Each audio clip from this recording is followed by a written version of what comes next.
بسم الله الرحمن الرحيم. الحمد لله رب العالمين والصلاة والسلام على المرسلين والحمد لله رب العالمين. ما أنت فرحنا وحن تشوقنا حرضا بركة عياشة تكن حولو كذا مادين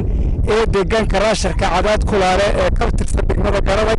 وحنا هلكم كقريبين إن عنتنا أفر بقول يلوح يصدق قيس أيام قوبتن كقريبين إن قررك نحن وحنا كقريبين إن أفر بقول وكله قوس وين لو بقول قيس وحنا كقريبين إن قريلي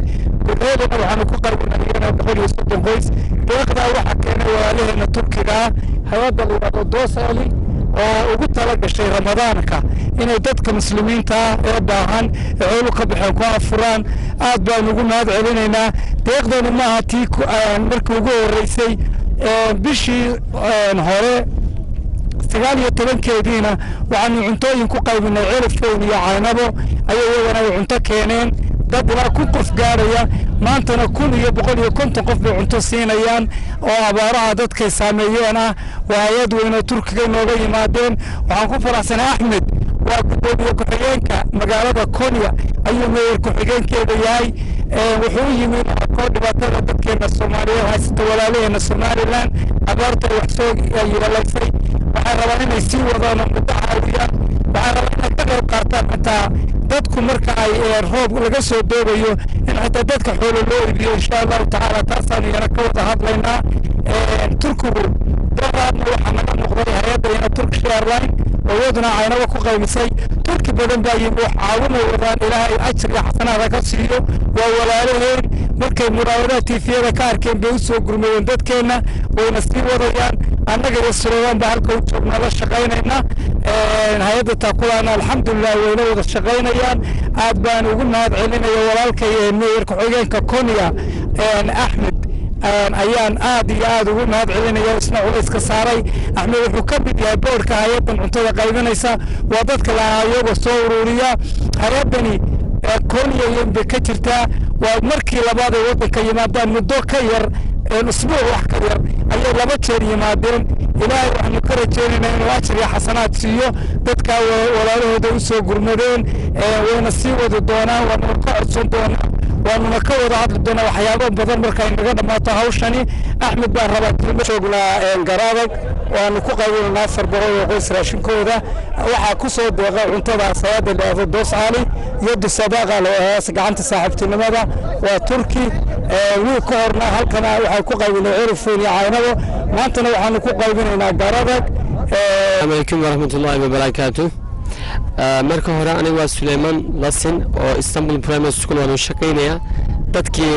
hay'adii doos ali wanu soo diray watankii Somaliland oo ka caawiyo dadkii abaartii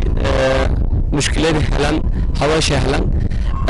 Mr. Ahmed waxa ku yiri oo magaaladii Konya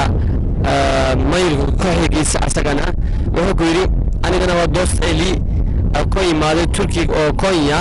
waxa ka gaatay caawintii dadkii degan oo Konya walaalada muslimiintii waa keenay oo dadkii Somaliland joogan abaartii tabsatan inshallah kuwaas waa qaybinay ilaahay ku aqbalo marka hore waxaan mahadsanaya Suleyman oo aniga meeshii dadkii shalay alaabtii gaabsanay marka Turkish Airlines waa caawiyay sida kale alaabtii wala qaybiyay marka soo laabtii Hargeysa hawalka galay gaarigiis waa ka dhacay alxamdulillah maanta sida kale anigana waa caawir oo dadkani wana caawiyay sida kale anigana isku joogaya waxa caawinaya alaabtii ka gaabsiyo inshallah ilaahi mahadla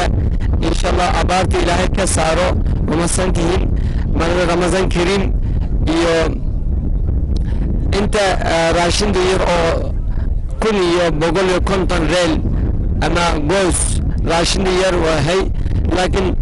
inta caawintii yartii Ramazan markii anigana sameeyay ilaahi mahadla ilaahi meeshii uu ku gaarsay waa ilaahi alxamdulillah meeshii uu gaarsay wada deer u socday meeshii uu yimid mahadsantiin öncülüğünde yola çıktık Ali Gökçükür kardeşimle beraber. Burada da Allah razı olsun Süleyman kardeşim destek oldular hem rehberlik yaptılar. Burada açlık ve susuzlukla imtihan olan kardeşlerimize bir nebze de olsa destek olabilmenin, faydalı olabilmenin mutluluğunu yaşıyoruz. Mübarek günlerde, mübarek Ramazan gününde burada bir tek kardeşimizin sevincini paylaşabilmek, onun sevincine ortak olabilmek bizim için büyük bir mutluluk. Zaten insanlığın ve Müslümanlığın gereği de paylaşmak, insanlara yardım etmek. Biz Konya'daki Müslüman kardeşlerimizin, din kardeşlerimizin tek tek yardımlarını toplayarak buraya getirdik. Burada da aadan cabdi cawad oo ka tirsan guddiga abaaraha degmada Garadeg waxaan maanta aan ku qabanay halkan deegaanka Garadeg 400 oo qoys oo raashina oo ay ugu talagalay hay'ad Turkiya oo la yiraahdo Dosti Ali oo hay'adaas ayaanu ka qaabilay 400 oo qoys oo degmada Garadeg raashinkaas oo isugu jira bariis sonkor timir iyo saliid إن شاء الله عادي نقول هنا هيدا دكان كان قبل كسنة كغيب كشيء قد أواريه كدعي دلك مركا عادي نقول هنا هيدا it's all علي وقت السجود الزوارة دقيقة قربك وحن عادي قلنا هذه علمية هيدا بست علي تركيا وكغيب سي آخر بقرة قيس دقيقة قربك waa meel degmada Garadeg ka mid ah marka waxa raashinka deeqdan waxa loogu soo deeqay oo Ilaahay noo soo dhex mariyay hay'adda Turkiga iyagana mahadaan uga helnaa bilaadiga Ilaahayna mahad baan ugu naqaynaa dadkana waa dadkii xoolo ka baxeen xoolihiina inkastoo raxmadi noo daaday wixii haray wax ma iyo wax irmaanaaday midna ma ilaha marka naafaca iyo